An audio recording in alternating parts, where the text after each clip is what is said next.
Welcome to the WorkJoy Jam podcast. I'm your host, Beth Stallwood, founder of Create WorkJoy.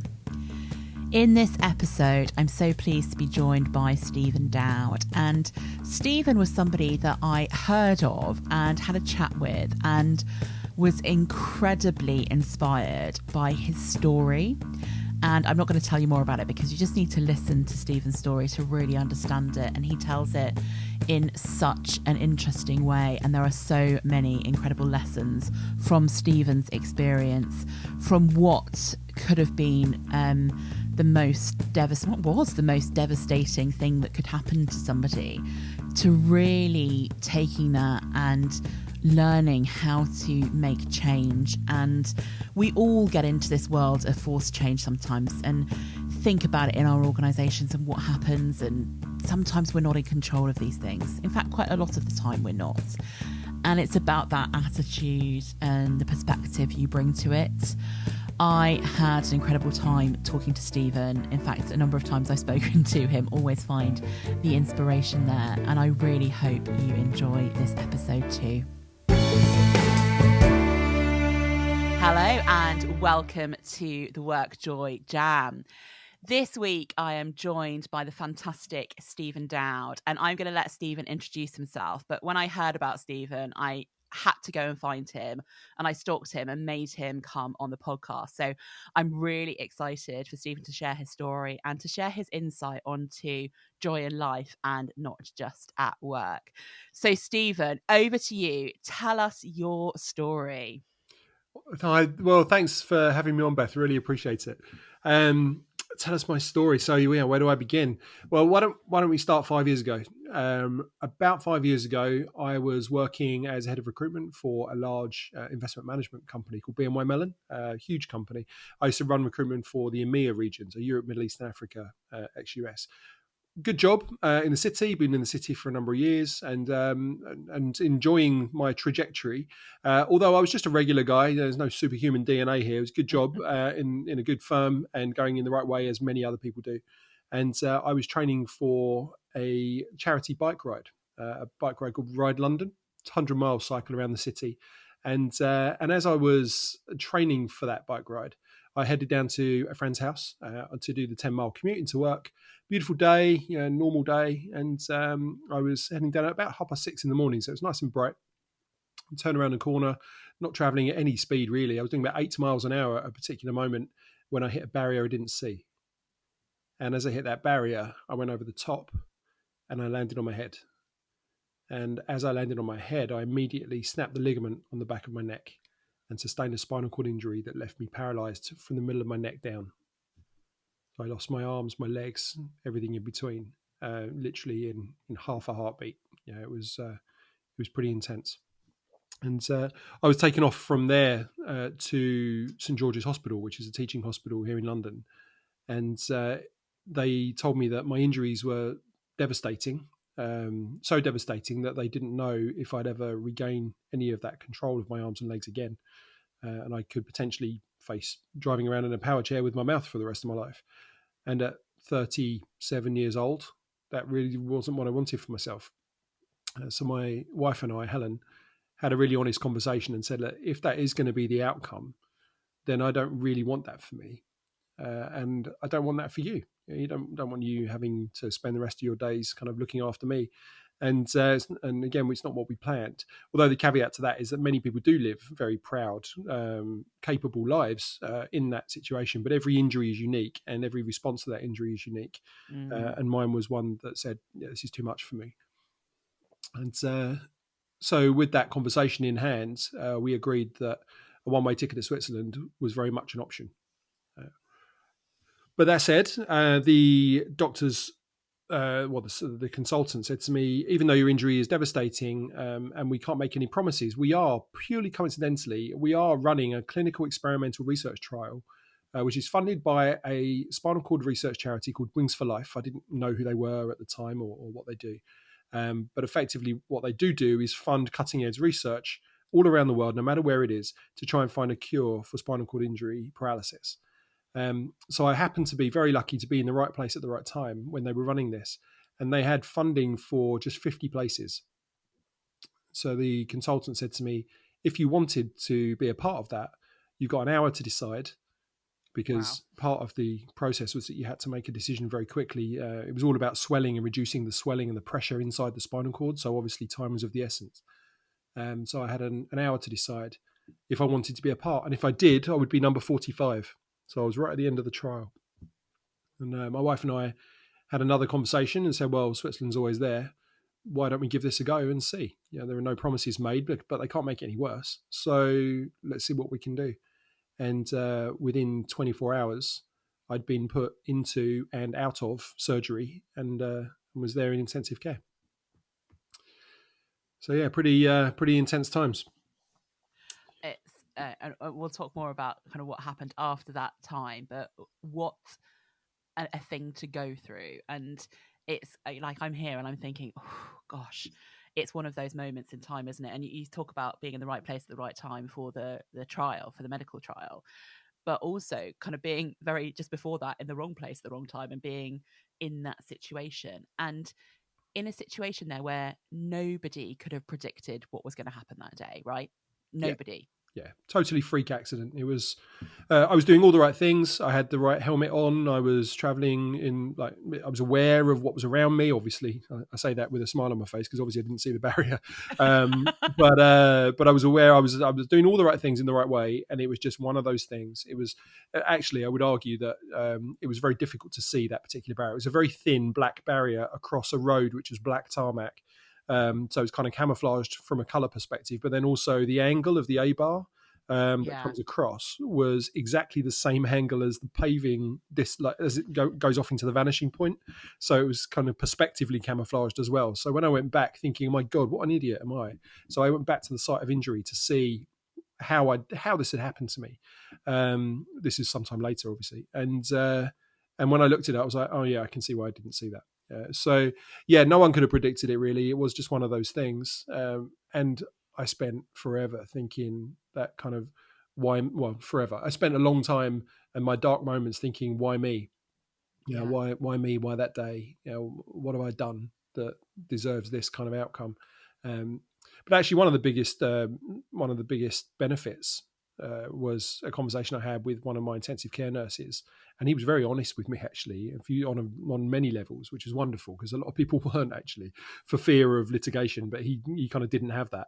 And he said to me, every time I'd say why me, he'd say to me, well, why not you? It's going to happen to someone. Yeah. So why not you? And actually, that was, whilst it felt harsh at the time, I was like, oh, you bastard, what the? Hold on. And actually, when I sat and thought about it and gave myself time and space to think about it, it was a really poignant comment to make, because why not me? Yeah, if it had to happen to someone and I was that person at that time, then actually I'm in a position where other things can happen, both positive and negative. So it's not a personal attack. It's not because I've done something wrong. It's none of that sort of stuff. It was just a freak accident. It's quite And powerful to have that, actually, as a backup. And how interesting that actually at the time when you're hearing that comment, it feels harsh. And now it's probably the thing that really helped. And often it's just a really reflection here on when people hear feedback that's really direct and you feel it's harsh, is how often that stuff in the future is the thing that you reflect on and go, actually, that's exactly what I needed at that time. It just Mm. doesn't feel like what I needed at the time. Oh no, of course, and that happened all the way through my paralysis journey. Obviously, I went from neck down paralysis, nothing below the neck. Felt like hope was gone, but actually, in hindsight, it gave me, and I had to develop a lot of resilience skills to kind of flex those muscles in order to then deal with other things that came later. Some of them weren't even paralysis related, but it was the worst thing that could have happened. But actually, if you reframe the worst thing that can happen to you, sometimes, like you say, it can give you different skills, different perspectives, and potentially affect your outcome in a different way than you would have otherwise had. For So, yeah. sure. And one thing I'm just really thinking about here as well is the idea, and it probably comes back to that nurse in the hospital who's telling you why not you, is you can do in life, whether it's as serious as this situation, whether it's like medical, whether it's about work, whether it's about your career, whether it's about a relationship you're in, you can do everything right and everything can still go wrong. So you were doing the stuff that's good for your health. You're cycling, you're trying to be, you're commuting to work while you're cycling, you're doing all of these things, but that's not going to stop something happening to you. No, exactly, and but then equally, I think it's also about perspective, isn't it? Because things happen to everyone every day. Sometimes they're awful, but also most of them are just almost negligible to the point where you don't even notice them. Right? It's only when it has a very serious outcome that it becomes a very serious issue. But yeah, I mean, it was one of those things that changed the course of my life. But in many ways, I'm kind of glad that it did. It's opened up doors. It's opened up opportunities. It's opened up ways of thinking about different scenarios. And now I even get to share my story with people like yourself and with some of my keynote speaking clients around how they can develop their own toolkits when facing change, when facing forced change, particularly, and particularly around things like crisis. How do you develop resilience skills so that you don't just need them in the moment, but you can develop them for when you need them later? And that's been it's been really interesting. And tell us a bit more now. Now we kind of heard the story up to the point of the surgery that you went into. Tell us what happened after the surgery and how you got to where you are now. Yeah, so I'm lying in bed in intensive care. I've got nothing below the neck. I'm just a head on a pillow looking up at ceiling tiles. Feeling very alone, despite having huge amounts of support from friends and family and colleagues and consultants and all sorts.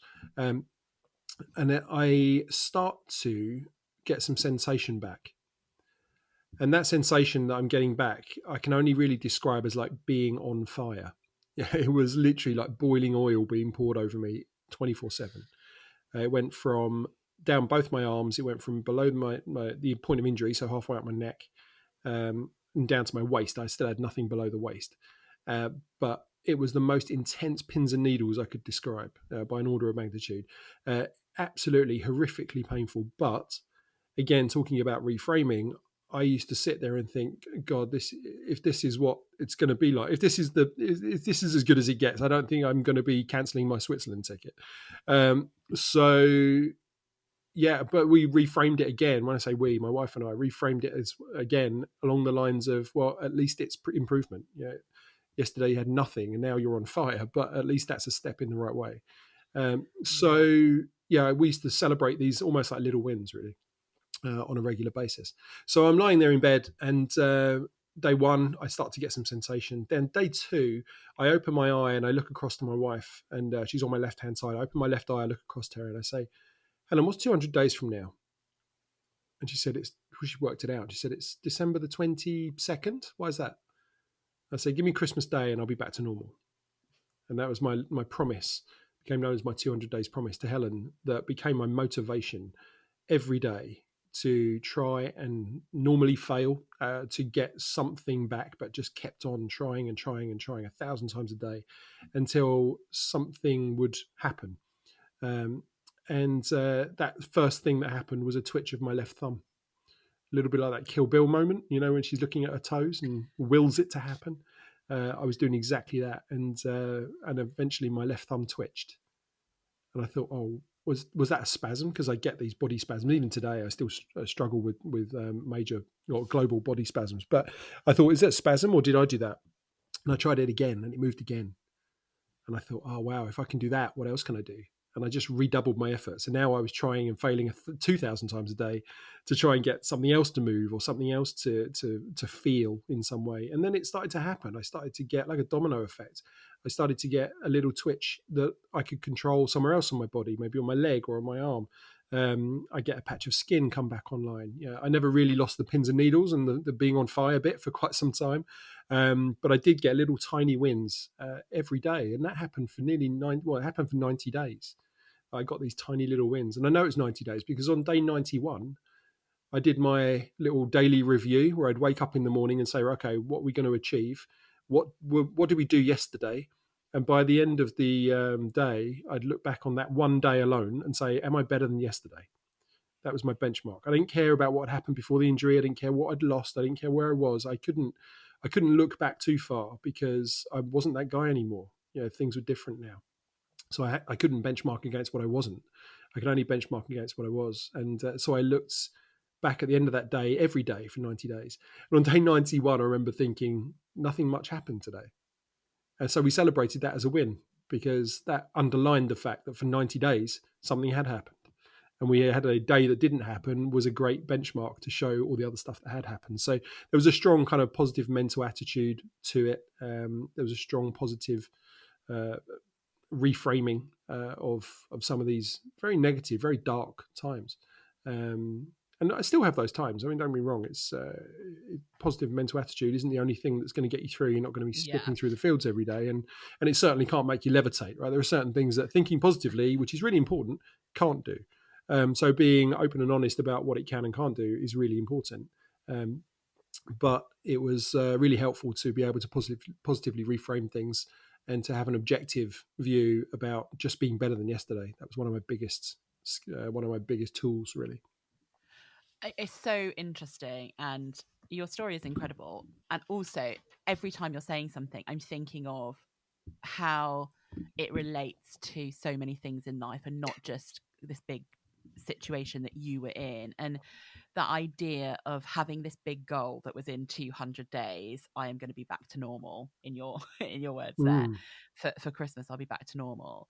But then accepting that every day is not going to be kind of zero to hero moment. You're not going to suddenly be there, and that it requires loads and loads of little bits of work, and being able to deal with it not working as well, and having that resilience to failing and trying again, and failing and trying again, mm, and working through it, whilst also kind of being in a massive amount of pain, I imagine. And the, you know, mm. except, and the other thing I just really noted was when you said, I'm not that guy anymore, and comparing yourself to yesterday versus who you were before, and how in life, in careers, in all kinds of things, there are times when we need to let the kind of previous version of ourselves go and be okay to be who we are today. And I think that's a really interesting perspective to think about, beyond your situation, in all of our lives. And Mm. luckily, not everyone is going through the size of the situation and horribleness that you had to endure there. But there are many lessons from it, even in our lives that might not have the big drama within them.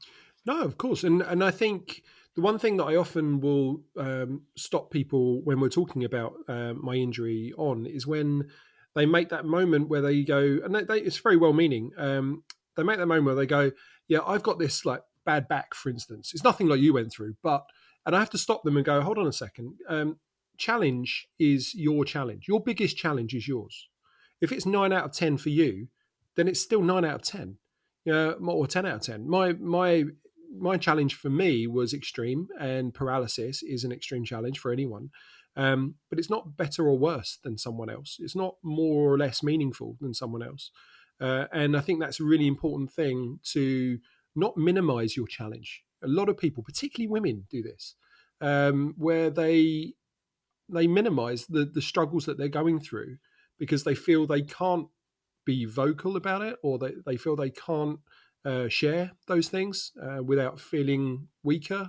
And men do this particularly around sort of man up kind of comments, which I absolutely Mm. abhor. But those kind of comments that are out there where there's this kind of masculinity around challenge, and you should be able to take on all of these things, otherwise what sort of man are you, kind of stuff.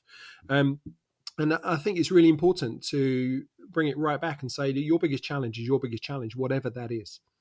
And you're totally right from a zero to hero thing as well, because having spent many years as agency recruiter, as executive headhunter, kind of external to the banking world, and then working directly in the banking world as well, inside the corporate. Um, None of the wins that I've had through my career or through my recovery journey have ever been zero to hero. None of them have been the big moment where you go, it didn't happen and Yeah. now it's here. That I've always had goal setting as an important part of my life. That whether that be on a personal basis, on a commercial basis, or a corporate world. A professional basis. Now, I think having a North Star as a major goal is a really important thing. having a gold medal winning level goal. Like when people set out for the Tokyo Olympics, they've been training for 4 years to get to that one moment where they might pass the finish line. But they don't just rock up on the day of the Olympic Games and just knock out a gold medal. That's not how it happens. Yeah. You know what I mean? It's Yeah. in fact, the gold medal is the symptom of the hard work. If you do it well and you just perform in the same way as you've been training to perform, you forget about everybody else in the field and you just do your thing. It's either good enough or it's not good enough Yeah. on the day. But it's only a symptom of all the hard work you've done. And I'm sure this will probably resonate with the corporate listeners. Have your gold medal winning North Star goal, but have multiple goals in a day. Have the tiny footsteps, the tiny wins, and that's how you can climb mountains, right? It's that one step at a time.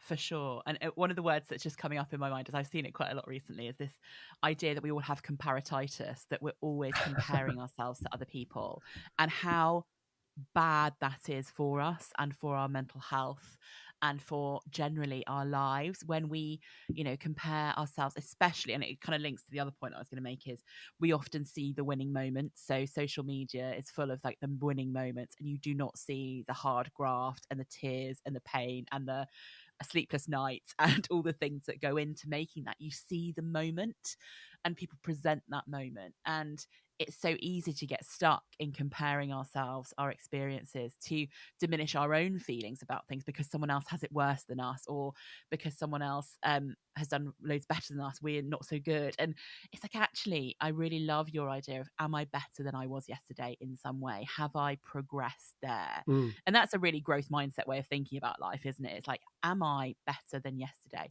Not comparing to, am I better than I was 10 years ago? Because I'm no longer that person. And none of us are who we were 10 years ago. That's not how life works. And whether you've been through a major change of your life like you have, or whether you've just gone through life and you've grown up in the last 10 years, because we're constantly evolving as people, is so okay. So yesterday I was here. Where am I today? What have I improved on? Where have I got to? And Yeah. I also really like the fact that you had that one moment where you say, well, nothing's happened today. And that's also something to celebrate. Yeah, absolutely. I mean, I think there's. I've got no problem with comparison. I think comparison is a good thing. If you can't measure it, you can't improve it. So comparison is a good thing fundamentally, but understanding what you're comparing to and what the parameters are, that's crucial. I mean, the only thing I could compare myself to was me, and Yeah. then the only thing, and that's what I was yesterday, from a historic basis. But then from a progressive stance, the only thing I can compare myself to is my potential.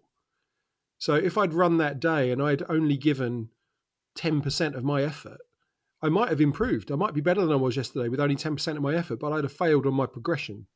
So I Yeah. wouldn't have done what I could have done should I have put all the effort in.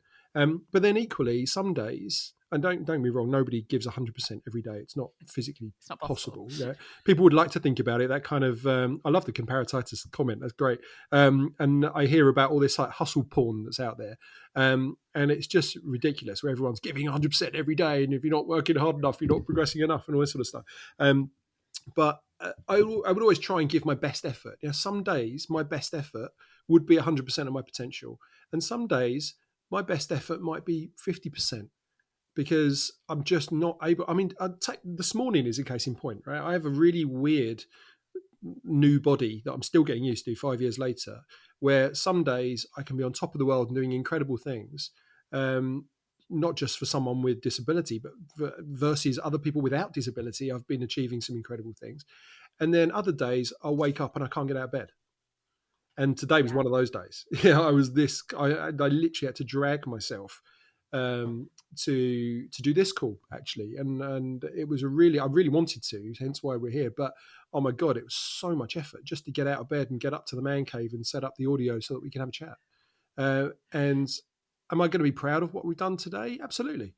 Yeah, because I've done all I can today. Now, don't get me wrong, I'm probably going to go and crash after this call, Yeah. but it's okay. Yeah, I'm giving the best effort that I can give, rather than the best effort that it's possible that someone could give. So yeah, I think Yeah. comparing yourself to yourself is important, and comparing yourself to your potential is also important. And I love that idea of the balance between your potential and kind of where you've come from as well, because that will give you that sense, won't it, of, have I done the best I can? Could I Mm. be doing more? What else could I be thinking about? And that really future positive focus on it versus actually yesterday I didn't do so good against where I was at and now I feel a bit bad. And also I think there's something here for so many people, and myself included, is I do not have a disability, but there are days, and I've had them, and I think maybe especially during lockdown where we've kind of been in this weird world where at 3 o'clock in the afternoon I've just had to go to bed for an hour. I've just had to do it. Like they're physically, if you listen to your body, it was like I just need to go and have a nap, and I berated myself for it for a while, and I think many people do. But some days, and again, if you have any challenges with mental health issues, if you have challenges with physical health issues, if you're just a human being who's a bit tired, being able to say to yourself, actually, that's the best I could do today because today was not my best day. Absolutely. And I'm okay with that. And I think being okay with that is the important bit. I think saying, I've made my decision. I'm not going to make a decision and then feel bad about the decision I've made. Because that is just a way to depression. If you're constantly going to be undermining your own decision making by thinking it's not the right thing to have done, then don't do it. But if you are going to make a decision, then back yourself. You need to be your MVP. You need to be the player on your team that is the one that you back. And if you make that decision for the right reasons, if you made it for the wrong reasons, then maybe you need to think about your decision making. But if you made it for the right reasons with the right parameters, and that's beneficial to you and to others, and no one's getting hurt by you doing those things, then back yourself. I think that's important. And then try again the next time. Step up again. We spoke earlier about the Olympics there, and I've been very lucky recently to have spoken to a number of people that have been involved, particularly in the rowing world, that have been medalists and champions of all sorts around the world from all different countries. And the one thing that strikes me is that they turn up every day, they give their best effort every day, and then they put it to bed and they come back the next day. And it's beautiful to watch. It's so incredibly simplistic in many ways. And don't get me wrong, there's a hell of a lot of complexity in professional sport at the elite level, absolutely, even at the non-elite level. But from a kind of blueprint point of view, they all do the same thing and they all do it in the same way. So they turn up and they give their best effort and they rinse and repeat. And that goes on for years until eventually, like we said, gold medals become symptoms. Well, there's no reason that people in the corporate world can't be winning their personal gold medals through their promotions or their project completions to the best ability, or even awards. I mean, we've all been accessed, and well, not we've all, but a number of people have had access to winning awards and whatnot, and it's a wonderful feeling when that happens. But yeah, you didn't win it because you just rock up on the day. You win it because of all that hard graft. So yeah. And in the professional athlete world, it's you getting up at 5 o'clock in the morning and getting out onto a really cold river when you really just want to stay in bed, and kind of making yourself do some of those things.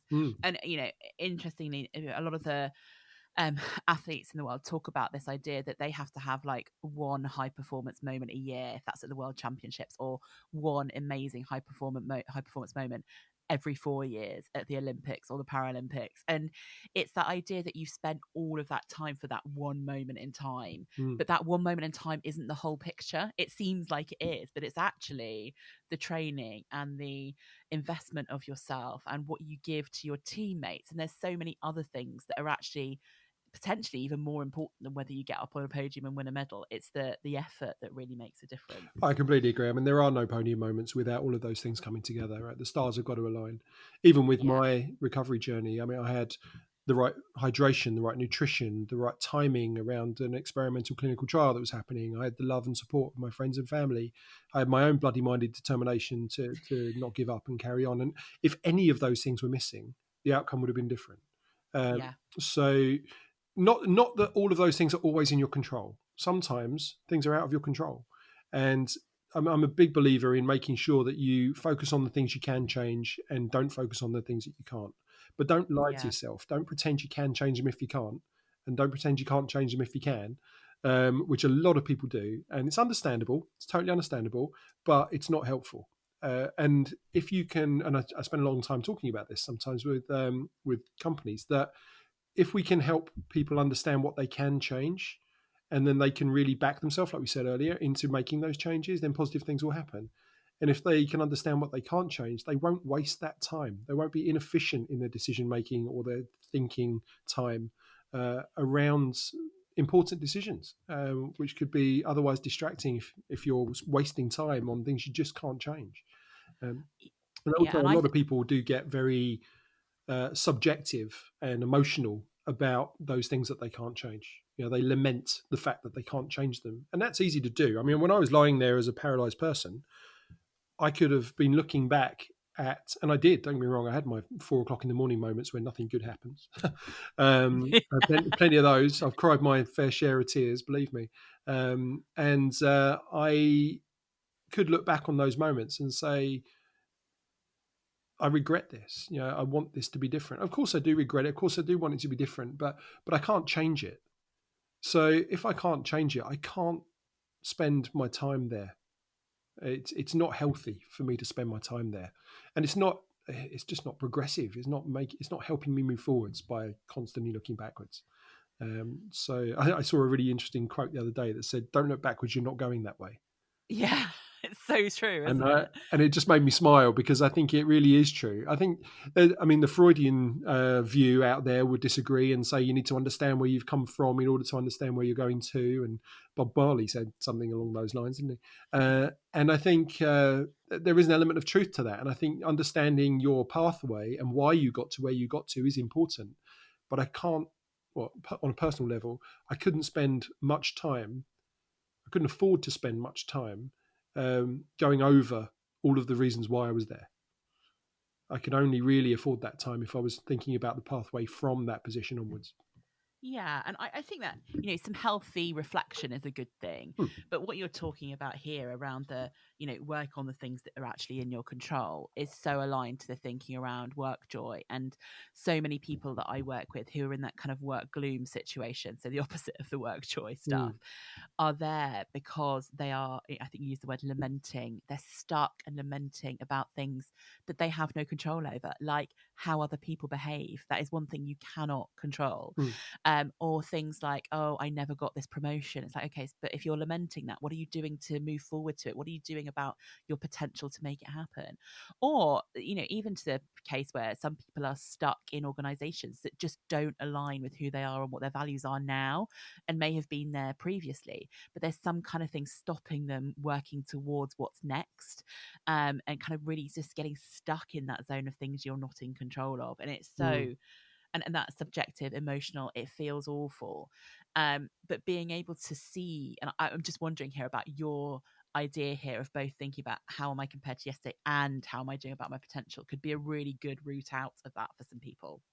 Yeah, I think finding the time, carving the time out to spend quality time talking that through with people that you know and trust, that can give you good advice, I think is really important. I was very lucky that I had a lot of people around me, so I was able to talk about those things and I was able to talk about them very openly.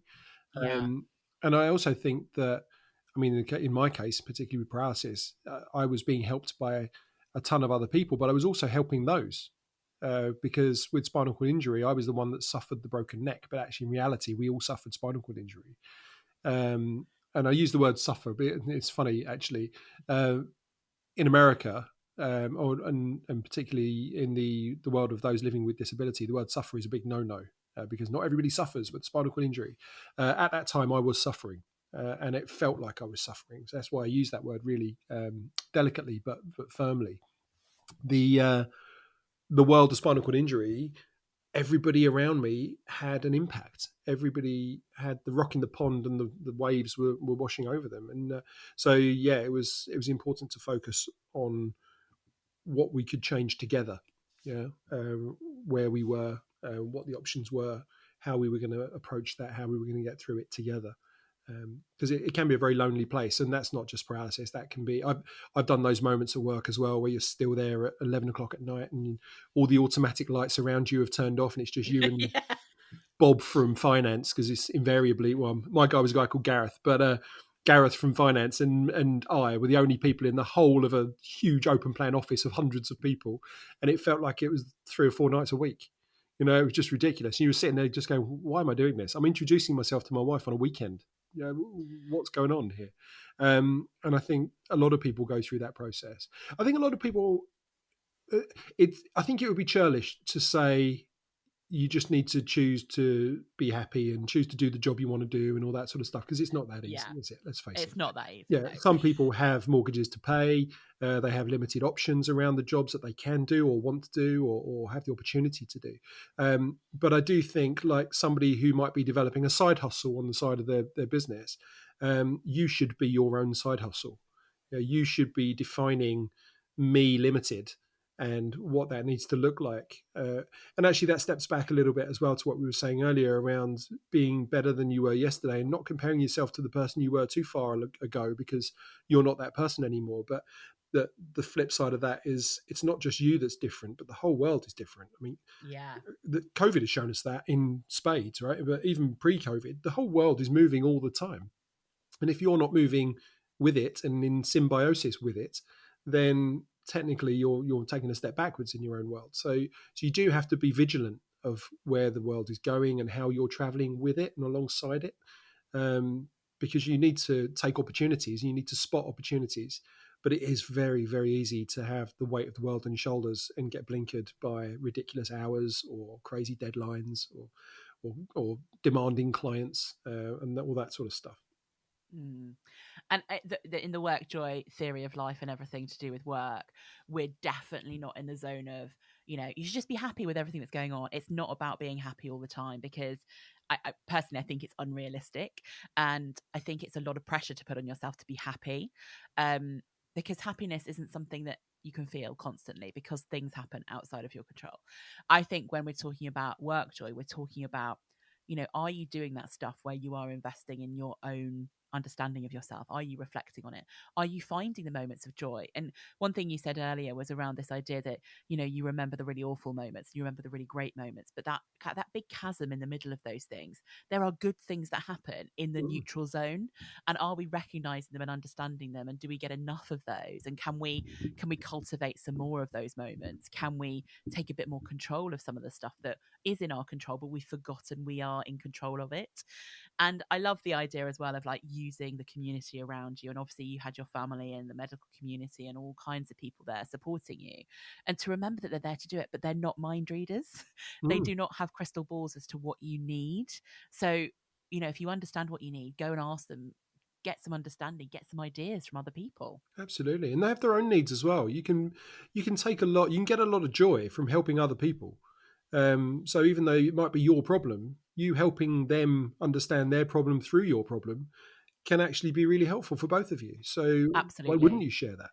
That feels like an obvious thing to share. But whilst it feels like an obvious thing to share, it's practically not always as easy. So practicing sharing, practicing engaging other people in those kind of things is something that is really important. I'm doing a little side story. My son is at university and he's probably on the autistic spectrum. We've never had him actually tested, but we think he probably is. He is struggling at the moment like nobody's business to communicate his feelings. He's very caught up in essays and he's missing deadlines and he's sat up in his room. He's not for want of effort. He's up there like 12 hours a day tapping away on his keyboard and then not producing the goods, as it were. And so we've had to have lots of honest conversations to say, look, tell us about what you're thinking. Tell us about what you're feeling. And he's really struggling to do that. So I'm very mindful that it's not as easy as just doing it. Sometimes you need to learn how to do it. And so we've put some practical tools in place where I'm asking him to email somebody, don't care who it is, about what he's doing or to ask a question or to say, I found this interesting, or to just ask for someone's opinion on where he is right now on this particular essay. Um, just do that twice a week. And I want him to blind copy me into it. And the reason I want him to do it is I want him to get positive responses from practicing those things. Because the more you Yeah. practice it and when you get positive reinforcement, the easier it becomes to do. And so with Leon, he's now going through that process, and it's only been a week, but he's actually getting some really positive feedback, and it's becoming easier for him to open up about some of those things that he otherwise would have been very closed about. Finding those practical tools, I think, is important as well. Yeah, and just taking one step towards it, and not expecting yourself to suddenly be able to do it straight away. Mm, mm, And yeah, and little practical, easy to do things that build that.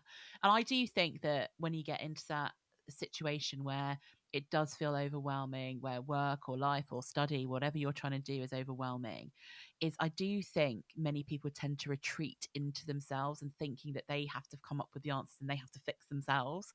And actually, I think that's where some of the gloom stuff really thrives, is when we go into ourselves versus talking to other people, getting some perspective, getting other people's perspectives on our work, getting some feedback, getting some recognition, getting some help, are all the things that can really make a big difference.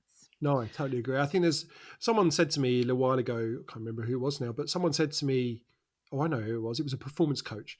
I was talking about not feeling good enough, like that kind of imposter syndrome, like someone was going to Yeah. tap me on the shoulder at any moment and go, excuse me, why are you here?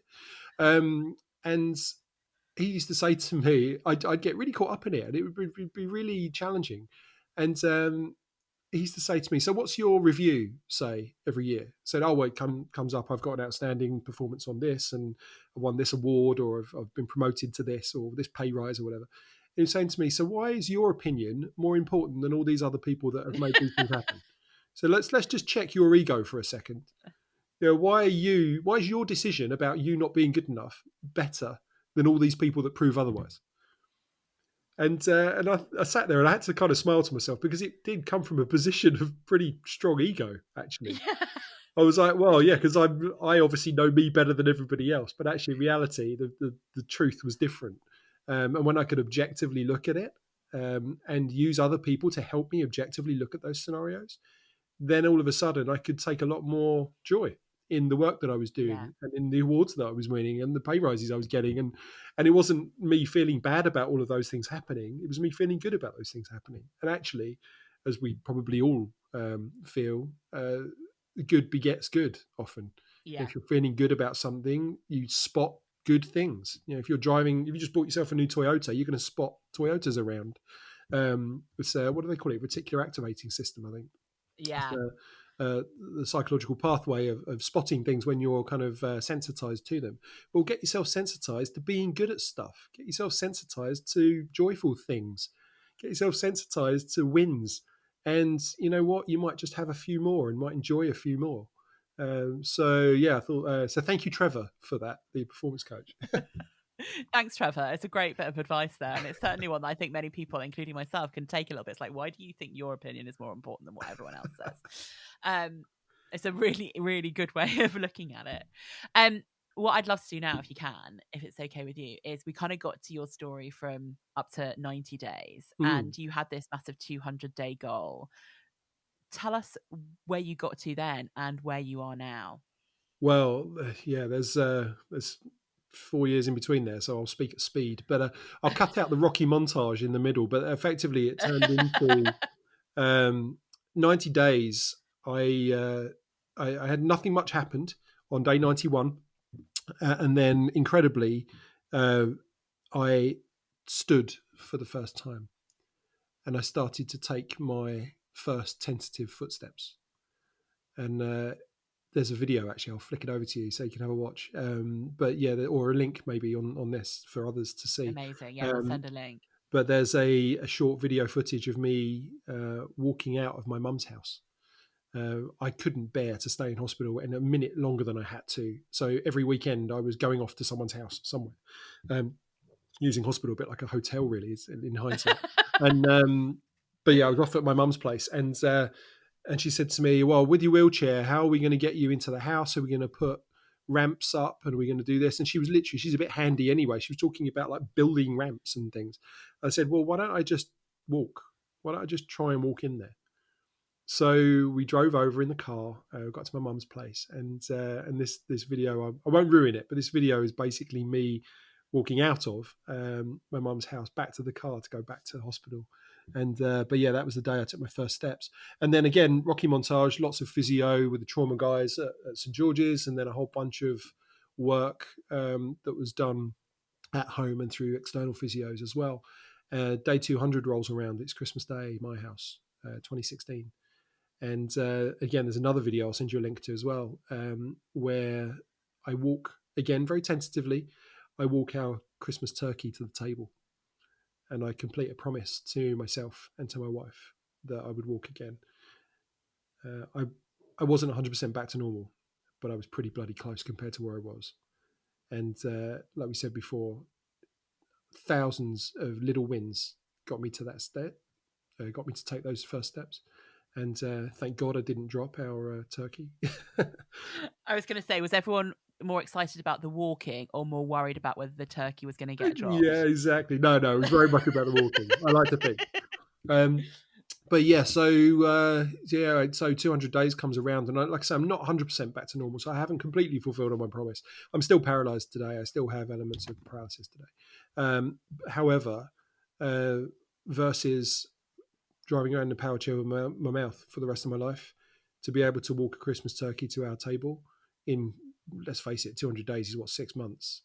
I'd beaten the odds, and I'd been able to complete promises to myself and to my family and my friends, and even people that had heard the story, that were watching it on social media and things, people I'd never met and have never and probably will never meet, that were inspired by that journey. And it's great to know that you're inspiring people that you don't even know. You never know who you're inspiring, and that for me is a good enough reason to carry on doing it, because someone somewhere will get something from it, and that will just change the way they think, it will change the way they act, and it will change their outcome. Yeah. So that was pretty intense. Amazing. And tell us a little bit, before we go into the quickfire questions, tell us a little bit about what you've been doing since. So you've been doing some amazing work, and I think a little summary of what you've been up to would really help our listeners understand what you're up to. So, well, I learned to walk in 200 days, and I was bloody knackered. So Boxing Day, my house, 2016, I was lying on the couch, having Baileys on my cornflakes, watching the Bond film, like every self-respecting boy should do. And I decided I wanted to do something new, because I mean, I'd effectively won my gold medal, right? So what do I do from here? Yeah.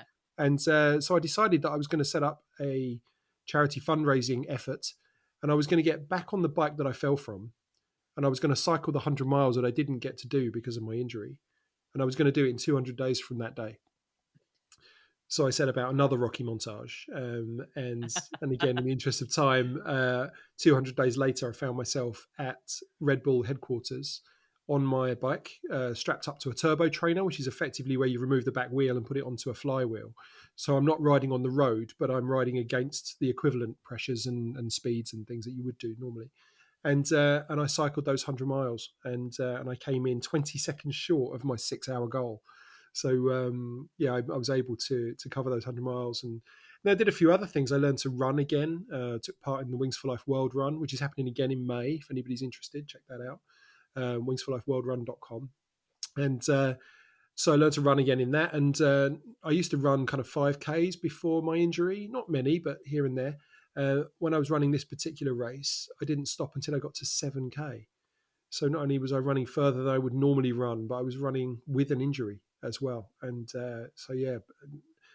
I was really, really proud of my achievements there. And then I learned to ski, and then I became the first quadriplegic to virtually summit Everest on my stairs at home over lockdown, to raise money for Wings for Life, and also for the NHS.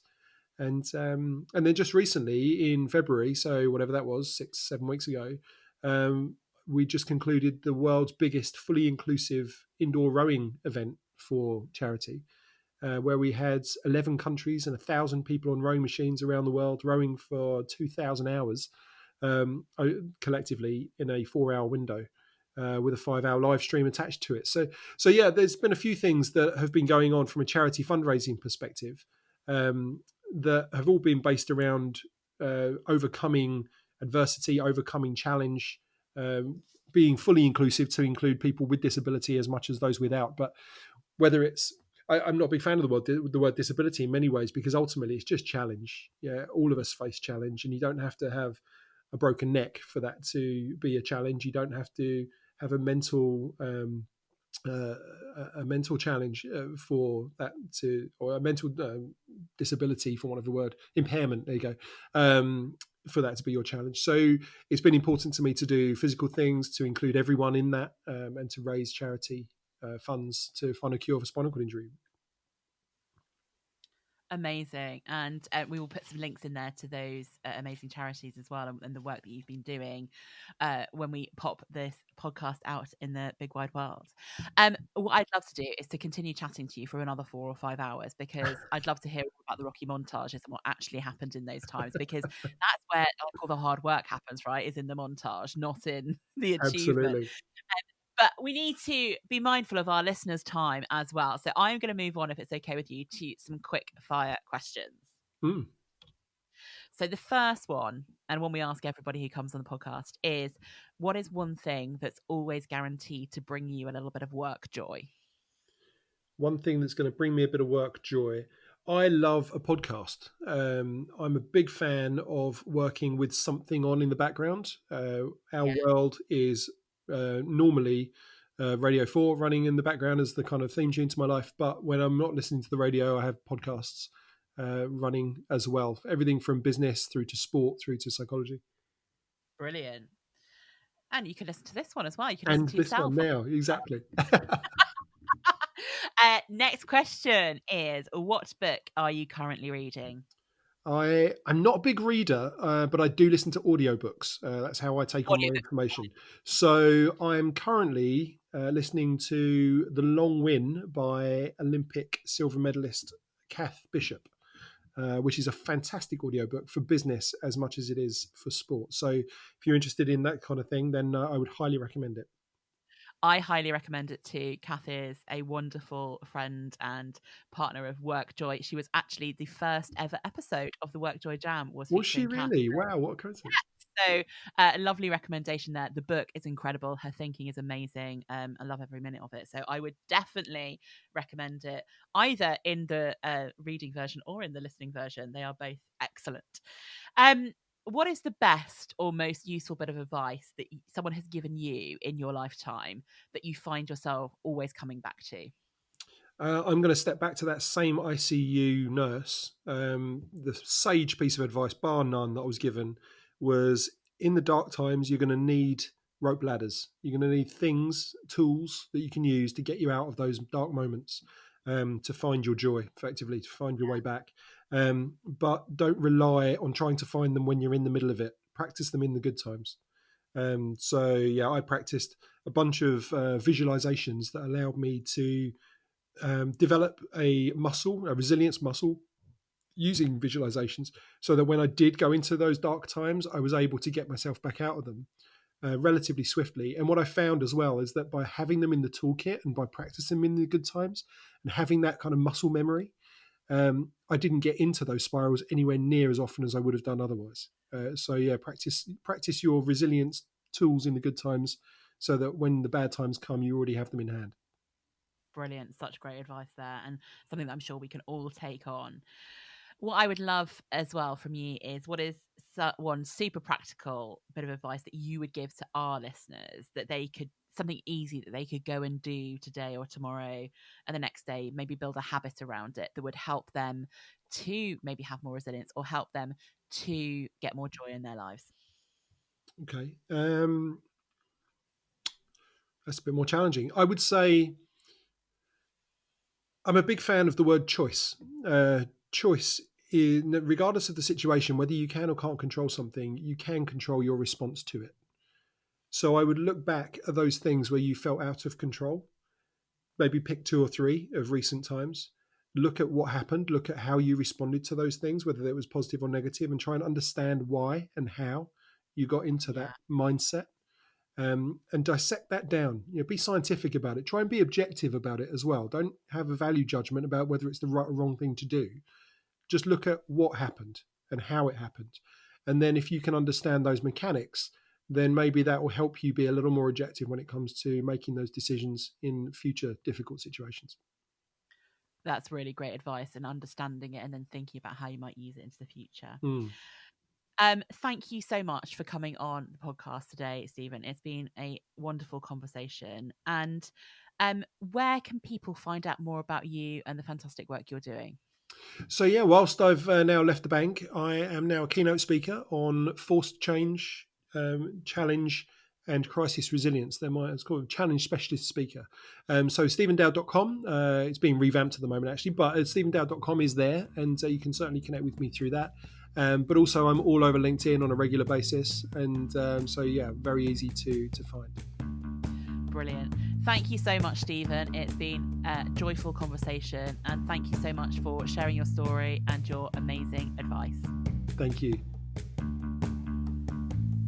Thank you all for listening to this episode with Stephen.